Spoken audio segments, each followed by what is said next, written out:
A young mother, no older than 26, stumbled through the Texas snow, clutching her newborn as if her trembling arms were the last barrier between life and death. The hospital blanket around the baby was thin, soaked through, and a torn diaper bag trailed behind her in the wind. No one stopped. No one cared. Until a lonely veteran and his loyal German shepherd froze in their tracks at the sight before them. What happened next would uncover a buried story of violence, redemption, and the quiet power of love. Stay with me until the very end, because this story might just change how you see family forever. But first, tell me, what city are you watching from tonight? The wind howled across the endless plains of Amarillo, Texas, carrying flecks of frozen dust like shattered glass beneath a bruised winter sky. The highway, once a line of life through the heart of cattle country, was now a ghostly ribbon of ice and silence. Maya Quinn staggered along its edge, each breath a ragged gasp of frost. At 26, she looked older, too old for someone her age, her pale skin stretched thin over sharp cheekbones, lips cracked and bleeding from the cold. Her light brown hair, once soft and carefully brushed, now clung to her face in wet strands beneath a fraying knit cap. Her clothes were mismatched and too thin for the biting cold. A faded hoodie, torn jeans, and boots soaked through from miles of trudging through slush. In her trembling arms, wrapped in a thin hospital blanket stiff with frost, was a newborn girl. Barely 3 weeks old, the baby's skin had lost its healthy pink. Her tiny lips parted in shallow, irregular breaths. Maya clutched the infant tighter, as if her embrace alone could coax life back into the fragile body pressed against her chest.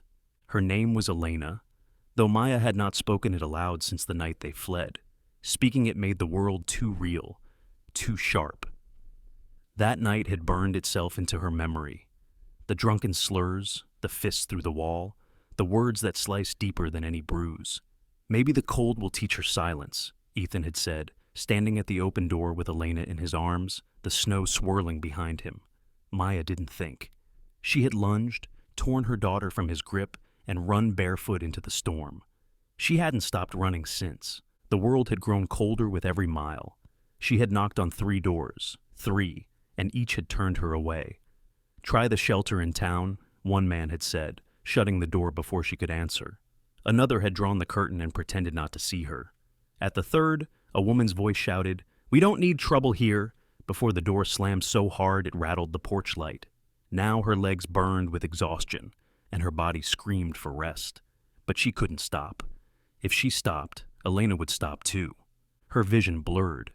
The night stretched endlessly until, through the haze of snow and darkness, she saw it. A faint golden light glowing from the edge of a distant property. Smoke rose from a crooked chimney, coiling into the starless sky. A farmhouse, old, solitary, but alive. Hope. Her boots slipped as she stumbled toward it, her knees buckling once, twice. The cold gnawed at her bones, but she pushed forward, whispering broken promises into Elena's ear. Just a little more, baby. Mama's got you." The farmhouse loomed larger now. Weather-beaten wood, a sagging porch, the ghost of paint peeling from the siding. It looked abandoned, but the thin trail of smoke proved otherwise. As she stepped onto the porch, the silence shattered. A bark, deep, sharp, commanding, cut through the wind. A shape surged from the shadows. A German shepherd, black and tan, its fur thick and bristling, eyes amber bright even in the gloom. The dog stopped a few feet from her, body taut, ears pricked forward. It didn't growl, only stood guard, as if assessing the trembling stranger before it. Maya froze, clutching Elena closer. "Please," she whispered, though she didn't know if she was speaking to the dog or the empty night. A door creaked open. The man who stepped into the yellow light looked like he'd been carved from the land itself. Tall, broad-shouldered, his frame wrapped in a faded flannel shirt and a heavy work jacket that had seen better years. His hair, once dark, was streaked with silver, and a short, rough beard lined his jaw. Deep lines carved across his weathered face spoke of years under harsh sun and bitter wind. But it was his eyes, gray, steady, and unreadable, that held her.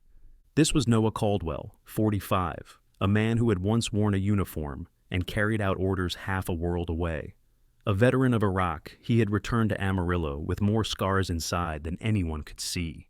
His neighbors described him as distant, the kind of man who spoke little and kept to himself. But behind that silence was a grief that refused to fade. His younger brother Daniel had not come back from the desert. Noah had never forgiven himself for that. "Ranger," he said quietly, and the German shepherd eased back, though its eyes never left Maya. The dog was 6 years old, a retired K9 partner from Noah's service days, its instincts still razor sharp. Together, they lived here on the edge of nowhere, working the land and keeping their distance from a world that had long since stopped making sense. Maya's knees buckled. "Please," she rasped, her voice hoarse and broken. I just need some bread. Something, anything. She hasn't eaten. Please." Noah didn't answer. His gaze flicked down to the bundle in her arms. Then, without a word, he stepped aside. "Come in," he said simply. The words hit her harder than the wind. For a second she didn't move, certain she had misheard. Then Ranger nudged her leg gently, as if urging her forward. She stumbled across the threshold, warmth hitting her like a wave. The heat from the wood stove wrapped around her, and her legs gave out. Noah caught her before she hit the floor. "Easy," he muttered, steadying her with hands that were calloused but careful. He set a blanket on the worn couch near the fire and motioned for her to sit. Maya obeyed, still clutching Elena. The baby's chest rose and fell shallowly, but she was alive. Noah disappeared into the kitchen and returned with a steaming mug and an old baby bottle. "It's formula," he said gruffly, placing it near the fire to warm. "I keep some for the ranch dogs when they whelp. It's not much, but—" "Thank you," she whispered, the words trembling on her lips. Silence stretched between them, heavy but not hostile. Ranger lay down near the couch, eyes half closed but alert, his ears twitching with every sound. Maya stared into the fire, the flames blurring as tears stung her eyes. She hadn't cried since the night she ran. She hadn't had time to. But now, with warmth creeping back into her bones and her daughter's breathing steadier against her chest, the weight of everything threatened to crush her. "Why are you out here?" Noah asked at last, his voice low. Maya swallowed hard. "Because staying was worse." He didn't press. He simply nodded once and poked at the fire with an iron rod. Outside, the wind roared against the windows, but it could not touch them here. For the first time in weeks, Maya felt a fragile strand of safety, though she dared not trust it. When the bottle was warm, she guided it gently to Elena's lips. The baby stirred, weakly suckling, and Maya let out a sob that was half relief, half despair. Noah turned away, giving her privacy she hadn't expected. Her eyes drifted to the mantel above the stove. A row of photographs lined it. Some of the ranch in summer bloom, others of a younger Noah in uniform, arms slung around another soldier who looked just like him. She knew that face. Grief recognized grief. When she looked back at Noah, he was watching her, his expression unreadable but not unkind. "You can stay tonight," he said. "After that, we'll figure it out." "Why?" she whispered, her voice barely a breath. He hesitated before answering. "Because I know what it's like to lose someone, and I don't plan on watching it happen again." Maya stared into the flames, the warmth licking at her frozen skin. Her body relaxed, but her mind did not. Above the fire hung a rifle, clean and oiled, its dark barrel catching the light. Her pulse quickened. Who was this man? Was he truly the savior he appeared to be, or had she walked into another kind of danger? She clutched Elena tighter, her heart pounding. Somewhere deep inside, a voice whispered the question she didn't dare speak aloud. Had she found salvation, or something far worse?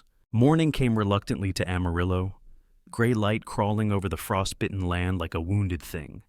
The wind had quieted, but the cold lingered, creeping beneath doors and through cracked window frames. Inside the farmhouse, the wood stove crackled steadily, filling the single room with a gentle warmth that felt almost foreign to Maya. She woke on the old couch, the coarse wool blanket heavy over her shoulders, and for a moment she didn't know where she was.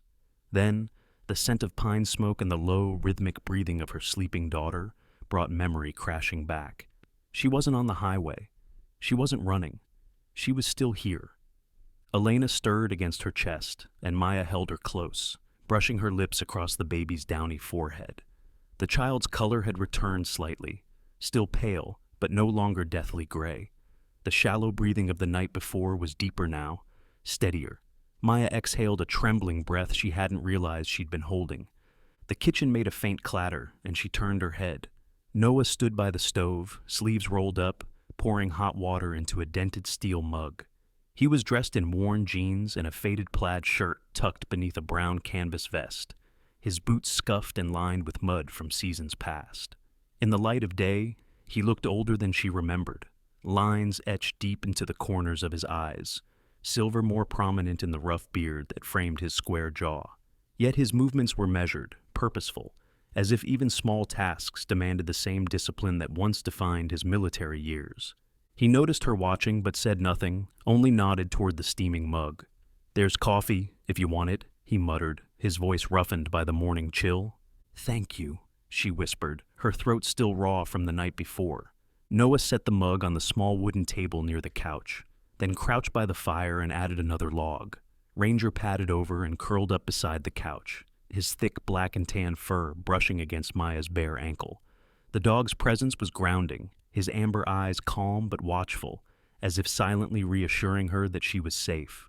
"You didn't have to help us," she said softly. "I did," Noah replied, not looking at her. "Why?"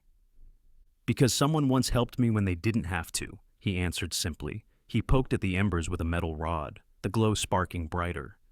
"And because no one deserves to freeze." Maya's lips parted to speak, but the words caught. She wanted to tell him everything, about the shouting, the broken bottles, the terror that came with every footstep in the hallway.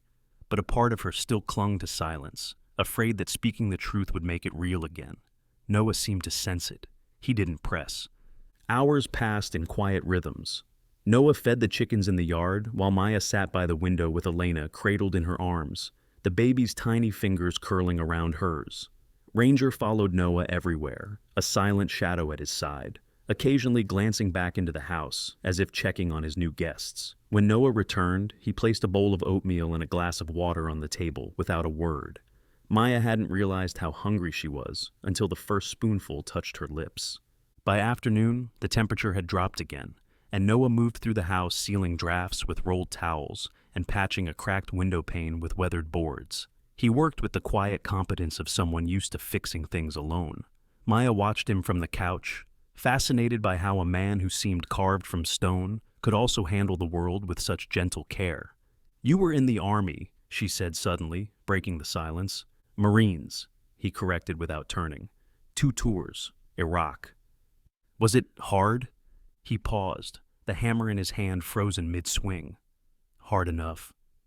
He finished driving the nail and stepped back. "I lost people. Good people.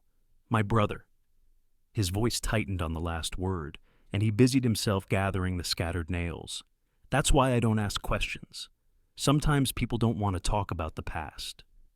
Maya nodded, the weight of his words sinking deep. Maybe that was why his silence felt different from others. It wasn't cold or dismissive. It was understanding, the kind that came from scars he didn't need to show. Later that evening, a knock echoed from the front door. Maya's heart leapt into her throat. She clutched Elena instinctively, every nerve screaming to run. Noah's hand went to the rifle hanging above the fireplace, a reflex that came too naturally. But when he opened the door, it was only a neighbor. The man was in his 60s, thick around the middle, with weathered skin the color of old leather and a white mustache that curled at the ends. His name was Harold Dunn, a rancher from the next property over. Harold had known Noah since he returned from the service, often dropping by with extra feed or fence supplies. "Heard you got company," he said, his eyes drifting past Noah toward Maya. "Town's been talking." "Let them talk," Noah replied curtly. Harold shrugged. "A woman and a baby showing up in the middle of a blizzard? People get curious, that's all." His gaze softened slightly as he looked at Maya. "Ma'am, if you need milk or diapers, my wife can bring some over." "Thank you," Maya murmured, her voice barely audible. After Harold left, Noah closed the door and locked it, his jaw set. "Words already spreading," he muttered, half to himself. "It always does." Maya stared into the fire, fear coiling in her chest. "If he finds us—" "He won't," Noah said firmly. "Not here." Night fell quietly. Snow blanketed the ground outside, muffling every sound. Inside, the farmhouse was dim and still, the fire casting long shadows on the wooden walls. Maya sat by the hearth, rocking Elena gently as the baby drifted into sleep. Across the room, Noah cleaned and oiled the old rifle, his hands moving with deliberate care. It wasn't a threat, just habit, preparation. When the work was done, he joined her by the fire, sitting in the chair across from hers. "She looks stronger," he said, nodding toward the baby. "She is." Maya's voice softened. "Thank you for everything." "You don't owe me thanks," Noah replied. "Just do the same for someone else if you ever get the chance." Silence settled again, but it was no longer heavy. It felt like a fragile peace, something that could hold if neither of them pushed too hard. Maya studied Noah in the firelight, the hardened lines of his face, the tired but steady eyes, the faint scar that traced his left cheek. There was a loneliness there, buried beneath layers of discipline and survival. But there was kindness, too, buried just as deep. For the first time in months, Maya allowed herself to imagine a tomorrow. Maybe it was foolish. Maybe it was temporary. But for tonight, she wasn't alone. She pressed a kiss to Elena's forehead and whispered a promise.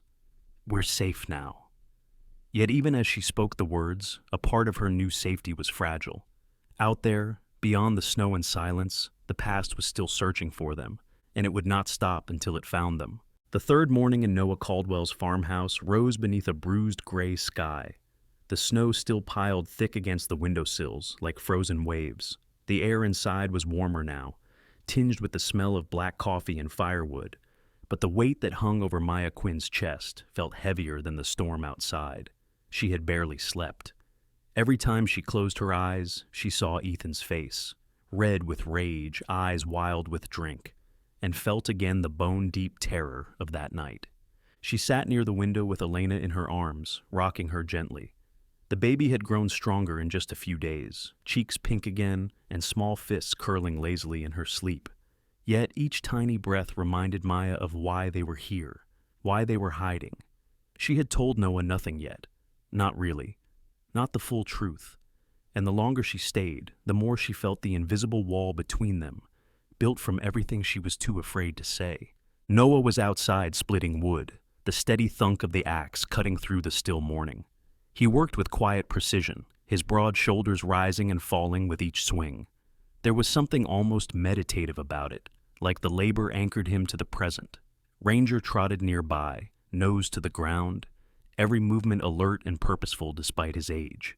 The dog paused once to glance back at the window, locking eyes with Maya as if sensing the storm brewing inside her. By noon, the sky had cleared enough for light to spill into the farmhouse.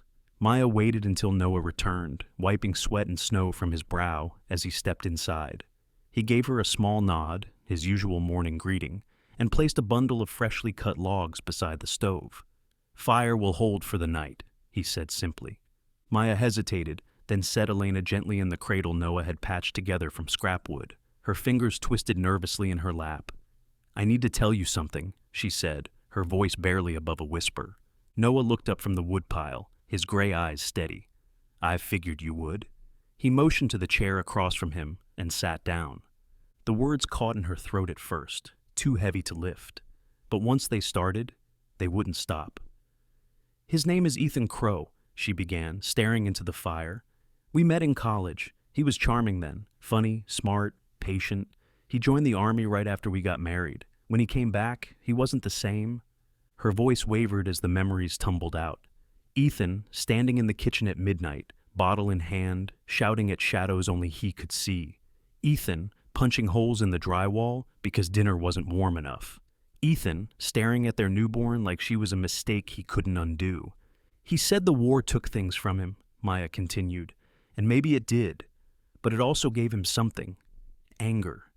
It was like he needed someone to blame, and I was always there." Tears slipped down her cheeks now, hot against her cold skin.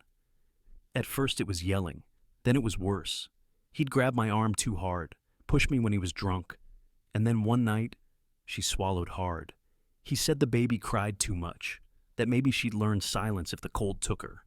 Noah's jaw tightened, but he didn't interrupt. He simply listened, his hands folded loosely in front of him. "I don't even remember running," Maya whispered. I just remember the snow on my bare feet and Elena crying against my chest. I ran until I couldn't see the house anymore, until my legs gave out. Silence followed, thick and heavy, but not suffocating. Noah stood slowly, pacing once by the fire before speaking. Crow. Ethan Crow. He repeated the name like it was being carved into his memory. I know the type. You don't have to get involved, Maya said quickly, fear flashing across her face. I just needed to say it out loud, that's all. But Noah's mind was already moving. That evening after dinner, he pulled an old flip phone from a drawer and stepped out onto the porch. The air was razor sharp against his skin, but he barely noticed. Charlie, he said when the line clicked. Caldwell? Damn, it's been years.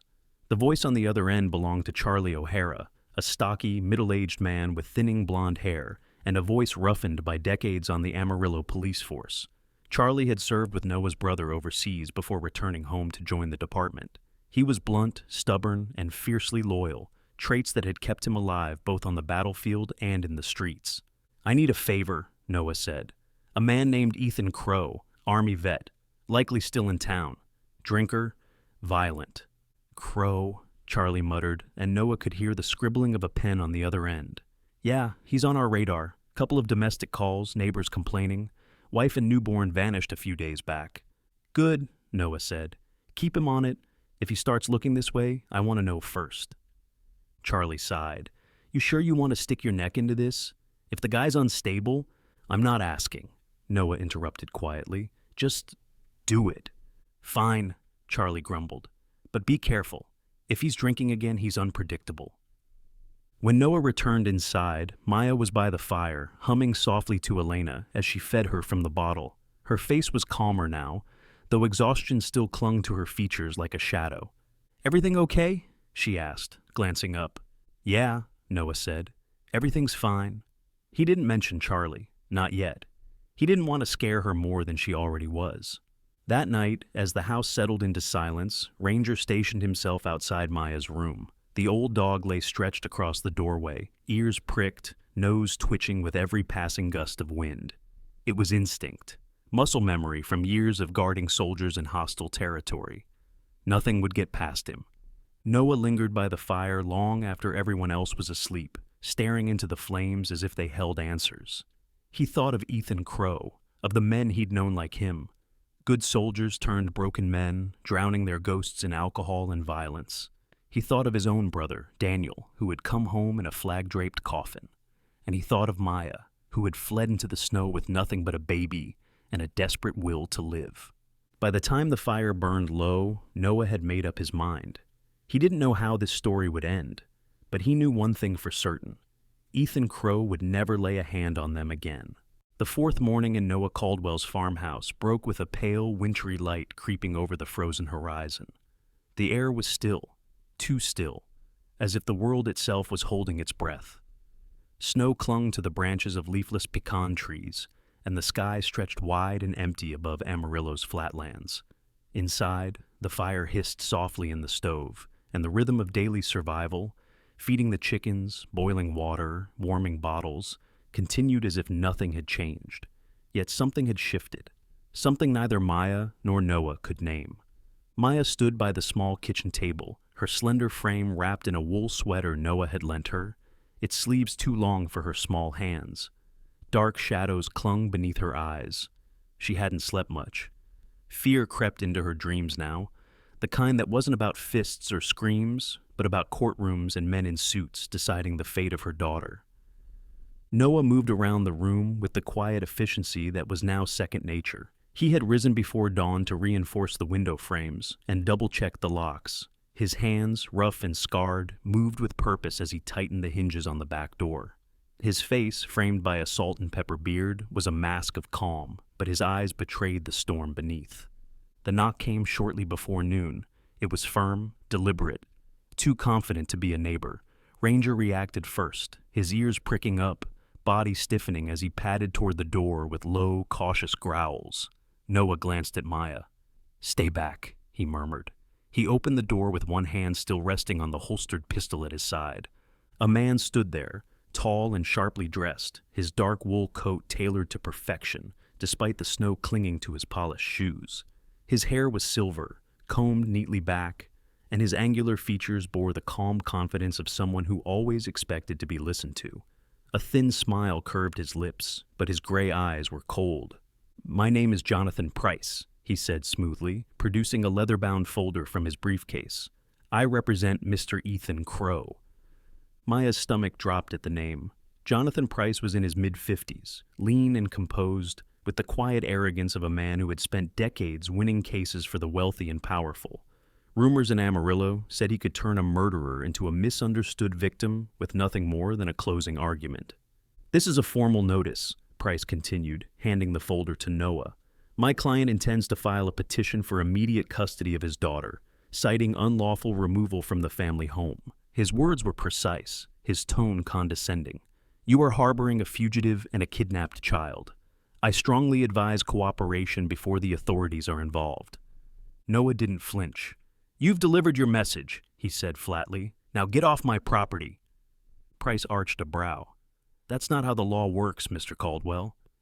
"It's how this ranch works," Noah said, his voice low and steady.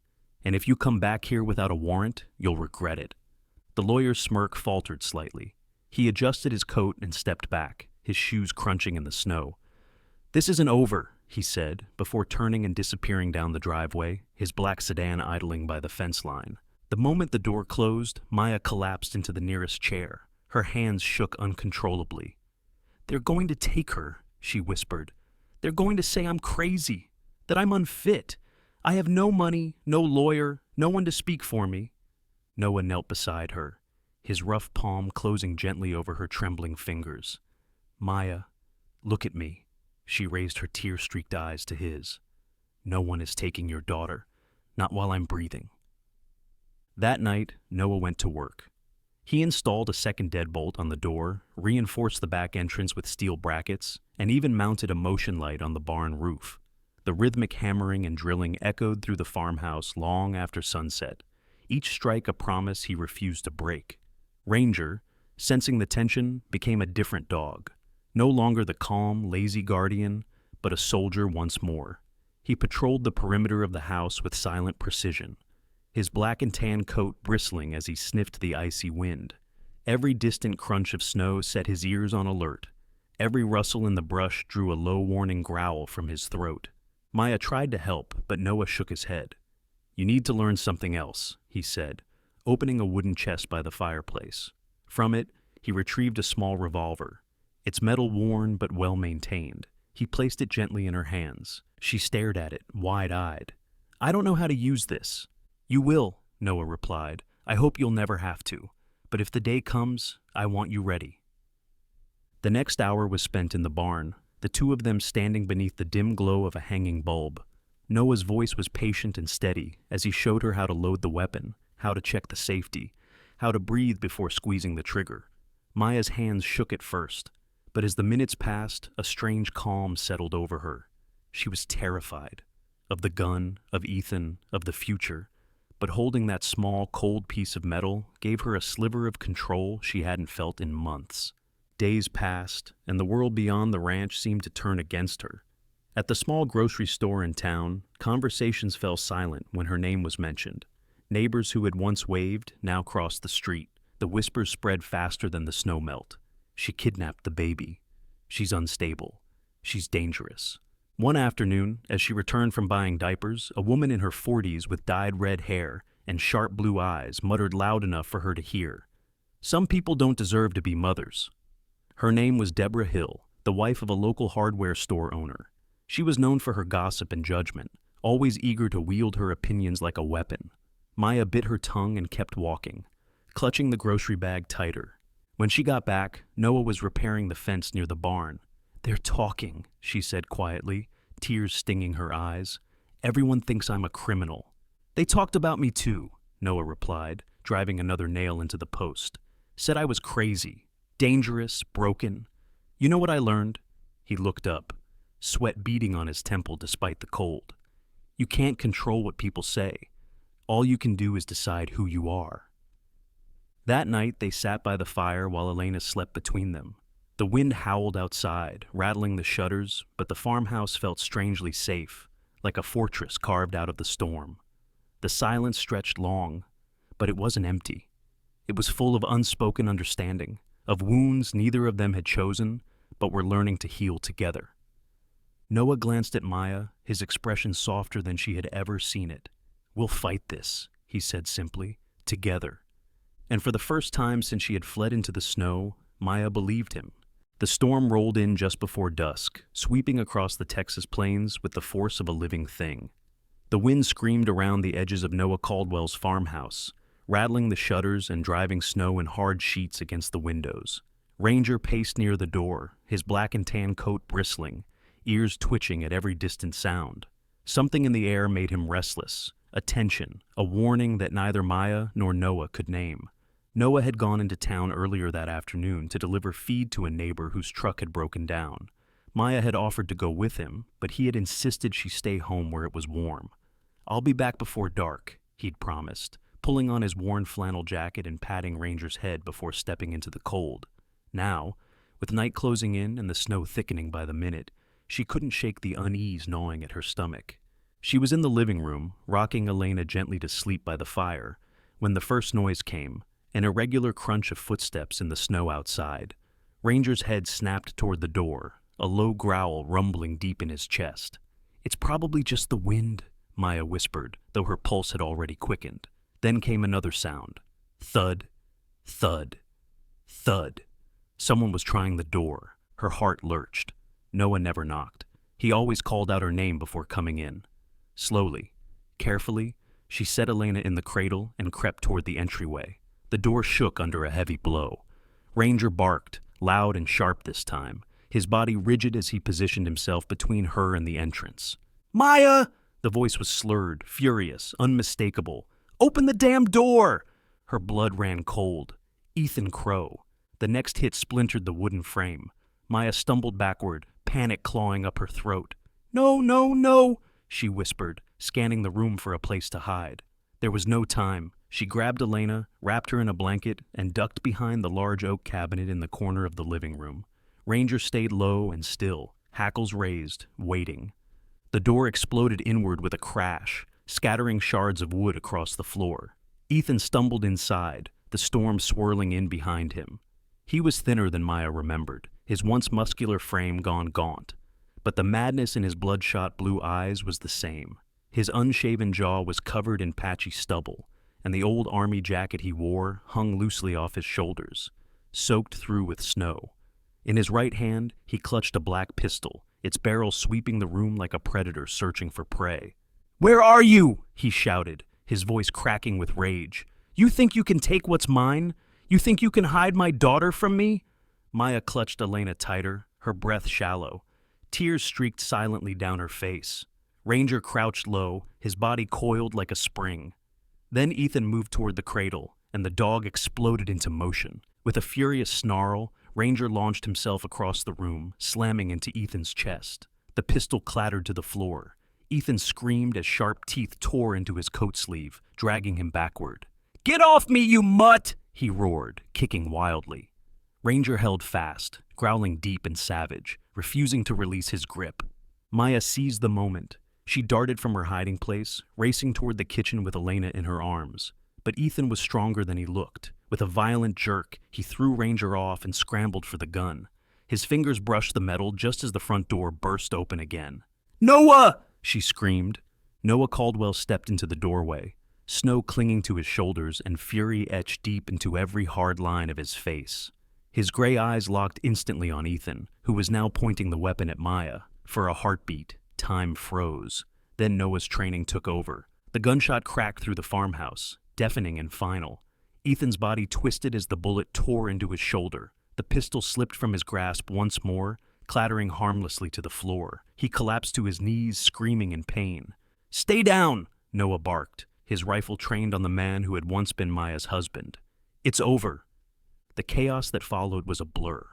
Within minutes, flashing red and blue lights painted the snow outside the farmhouse. Police vehicles crunched up the driveway, tires biting into the ice. Ranger limped slightly but stood firm by the doorway, barking until the first officer stepped inside. Leading the team was Sergeant Luis Ramirez, a seasoned officer in his early 40s with olive skin, dark eyes, and a heavy build that spoke of years on the force. His thick mustache and sharp, measured voice gave him an air of authority, but his gaze softened slightly when it fell on Maya, cradling the trembling baby. Ramirez had spent 2 decades responding to domestic violence calls. He could read the story in a room before anyone spoke a word. "Ethan Crow," Ramirez said coldly, snapping cuffs around the man's wrists as he writhed and cursed on the floor. "You're under arrest for aggravated assault, unlawful entry, child endangerment, and attempted homicide." "She's my daughter!" Ethan screamed as they dragged him toward the door. "You can't keep her from me." "You lost that right the moment you pulled a gun," Ramirez replied, his tone leaving no room for argument. Outside, neighbors who had once whispered accusations now gathered silently at the edge of the property, their faces pale in the glow of the police lights.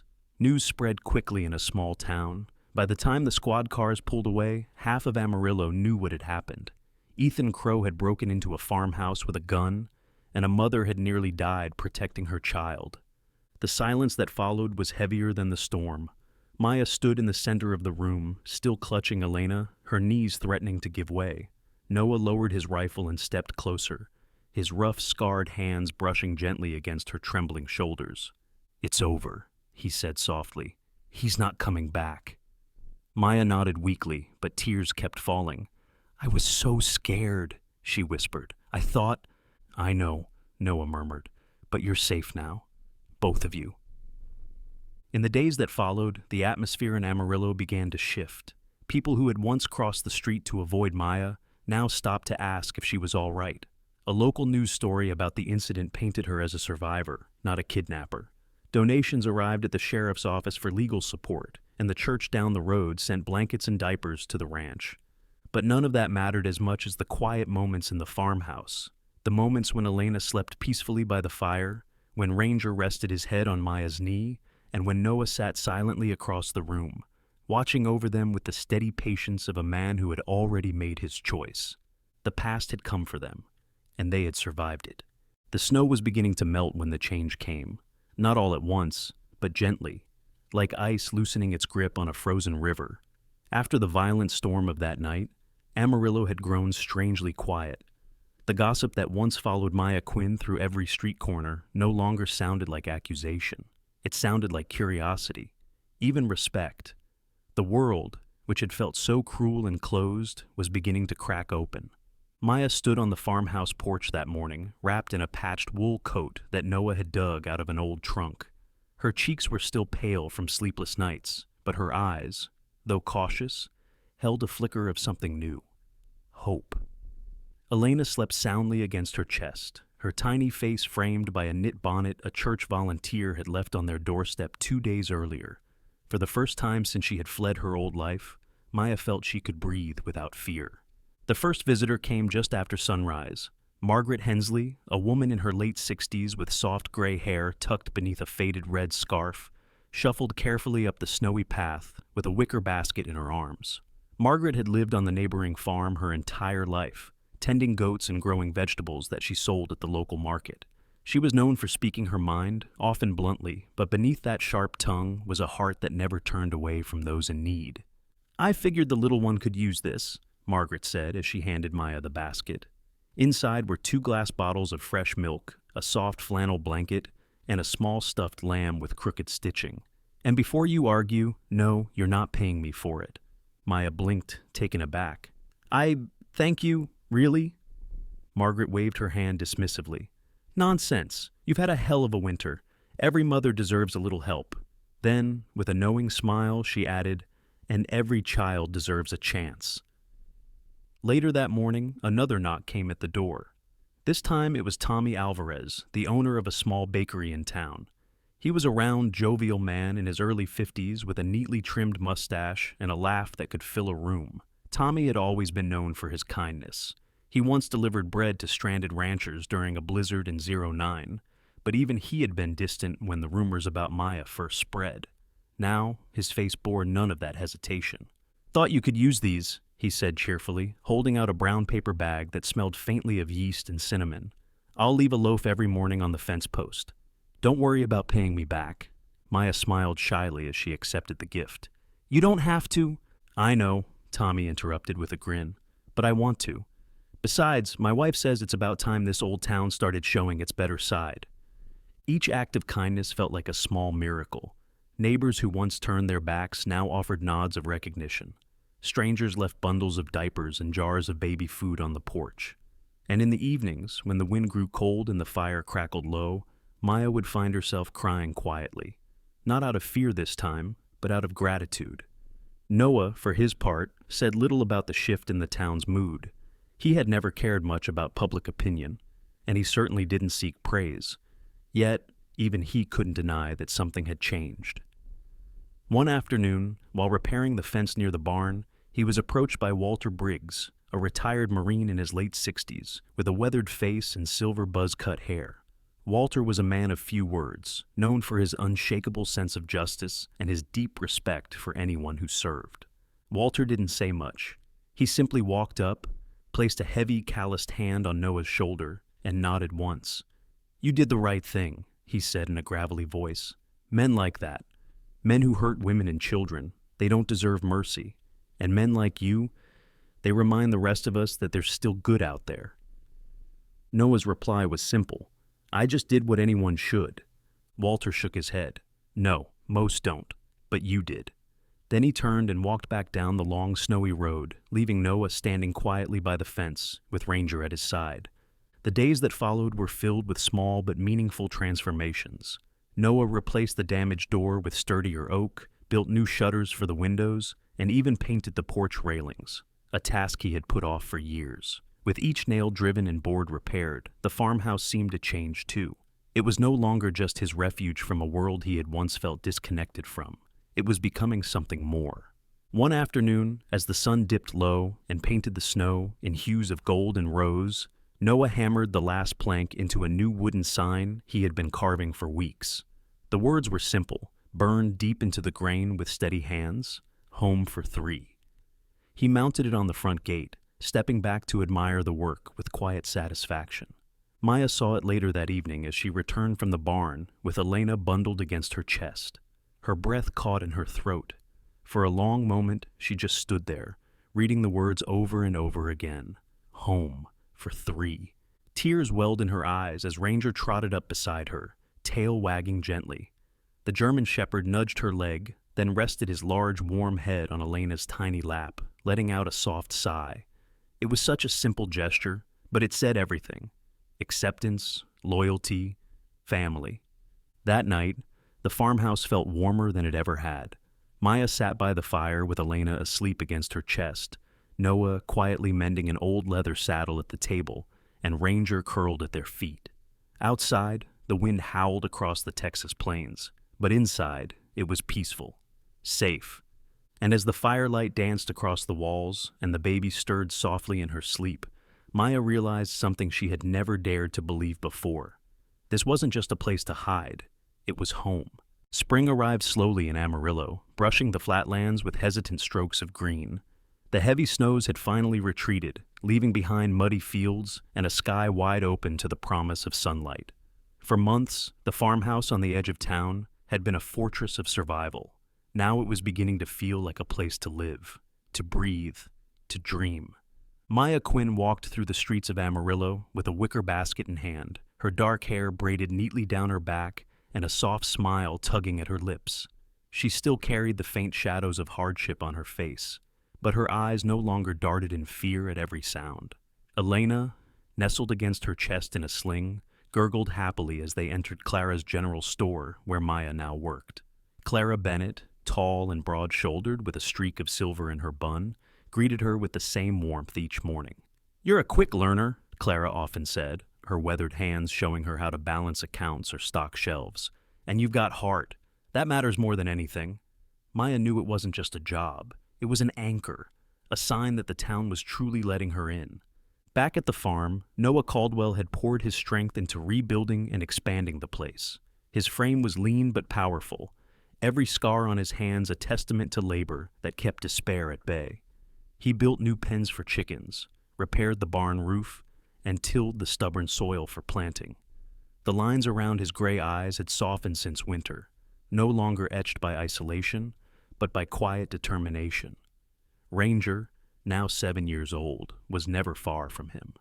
The German Shepherd patrolled the property with the same steady vigilance as a soldier, yet each morning he padded gently into the nursery to curl beside Elena's crib. His once fierce bark had softened into something protective, almost paternal. It was on a breezy afternoon, while laundry flapped gently on the line and the air carried the smell of wildflowers, that Noah called Maya to the porch. His salt and pepper beard caught the light as he set down a piece of carved wood against the railing. Maya stepped closer, Elena dozing in her arms, and read the words etched deep into the grain. "Family isn't who you're born to, it's who stays." Her breath caught. She touched the letters with trembling fingers, tears filling her eyes. "Noah?" she whispered, her voice breaking. Noah's expression was almost shy, his rugged face softening as he shrugged. "It's true, isn't it? We didn't choose how we started, but we can choose what we are now." Maya pressed her forehead against his chest, silent tears falling as Elena stirred softly between them.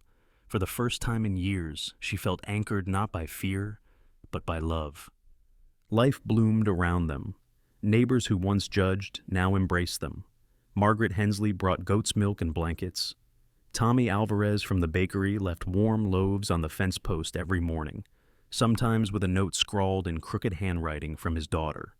For the baby. Walter Briggs, the retired Marine, often stopped by to help mend fences, his silver hair gleaming beneath his old cap. Even Sergeant Ramirez visited once, off-duty, standing tall in jeans and boots as he clapped Noah on the shoulder. "You gave this family back their dignity," he said quietly. "Don't ever think we didn't notice." It wasn't just kindness, it was transformation. The farm became a gathering place, a symbol of resilience. On Sundays, Clara would bring pies, Margaret would knit quietly by the fire, and Walter would swap war stories with Noah, while Ranger sprawled at their feet. For Elena, who giggled and waved her tiny hands at every visitor, the farmhouse was never lonely. One evening, as the sky burned orange and crimson over the Amarillo plains, Noah took Maya's hand. He didn't kneel, and there was no diamond ring, only a small wooden box he had carved himself. Inside lay a simple silver band that had belonged to his mother. His voice was low but steady. "I may never be perfect, Maya, but I don't want another day to pass without calling you my family." Maya's tears fell before her words did.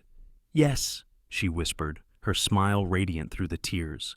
"Yes, Noah." Their wedding was held weeks later, simple and pure, right there on the land they had fought to protect. Friends and neighbors gathered on the farmhouse porch, strings of borrowed lanterns swaying in the evening breeze. Clara baked pies, Tommy brought baskets of bread, Margaret arrived with jars of honey, and Walter stood tall in his faded marine dress blues. Sergeant Ramirez tipped his hat in silent approval. As the vows were spoken, Maya's voice trembled with joy, and Noah's steady baritone carried across the fields. Elena cooed in Maya's arms, and Ranger lay at their feet, tail thumping softly against the wooden boards as if blessing the union. The sun dipped low, casting golden light over Amarillo, and laughter rose into the air. The once lonely veteran had found his home. The once broken mother had found her peace. Together, they had built not just shelter, but family. And under that Texas sunset, surrounded by a community that had finally opened its heart, they began again. Sometimes, the greatest miracles are not thunder in the sky or fire from heaven. Sometimes, God's miracle is simply a soldier who opens his door, a dog who refuses to leave your side, or a neighbor who chooses kindness over judgment. In Amarillo, a broken man, a frightened mother, and an innocent child were woven together not by blood, but by love. And isn't that what faith reminds us every day? That even in our darkest winters, God places people in our path who become our family. So as you go back to your own life, whether you're sitting at the dinner table, driving home from work, or rocking a child to sleep, remember this. Family is not only where you were born, it is who God sends to stay with you. If this story touched your heart, I invite you to share it with someone who needs hope today. Leave a comment below and tell us where you're watching from. We love hearing your stories. And if you believe that God still performs miracles through ordinary people and loyal animals, type amen in the comments. Don't forget to subscribe so each week you'll receive more stories of love, faith, and second chances. May God bless you and your family, keep you safe in every storm, and remind you that His miracles are closer than you think.